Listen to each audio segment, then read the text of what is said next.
Oltre ai 100 milioni di danni direi che è fondamentale ricordare che noi abbiamo la necessità quantomeno di avere mezzo miliardo di euro per diaframmare, quindi mettere in sicurezza gli argini che sono stati assolutamente molto sollecitati e quindi oggi hanno l'esito del danno di questa alluvione. I lavori riusciamo a farli velocemente, il problema vero è un altro, il problema è che ci vogliono le risorse. Ne ho parlato con il ministro Salvini, ma ne ho parlato in senso generale, visto e considerato che il governo dovrà fare ovviamente un decreto e cominciare a stanziare fondi rispetto a quello che è accaduto. Posso dirvi che 100 milioni di euro sono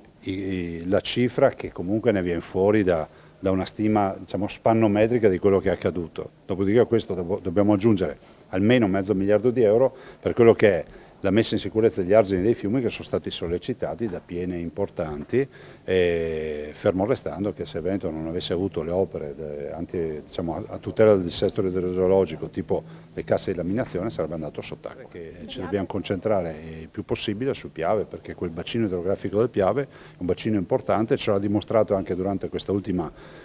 alluvione, in 24-48 ore il Piave si è totalmente riempito d'acqua. Prossimamente un nuovo film, Il pesce di nome Zaia? No, guardate, io ringrazio veramente il dottor Zorzin e anche Banikov, il massimo esperto internazionale, che è il prof di Mosca, che è il massimo esperto a livello internazionale. Non me l'aspettavo, vi dico la verità, provo anche imbarazzo nel parlarne, nel senso che essendo io poi cresciuto fin da bimbo con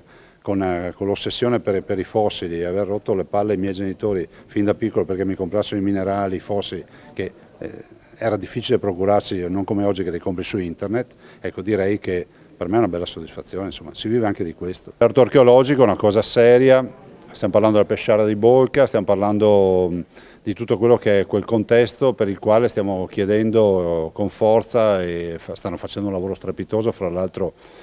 sul territorio per avere il patrimonio dell'umanità, per una pesciara, per un giacimento archeologico di fossili che è unico al mondo, 290 specie contro le 25-30 specie negli altri giacimenti del mondo.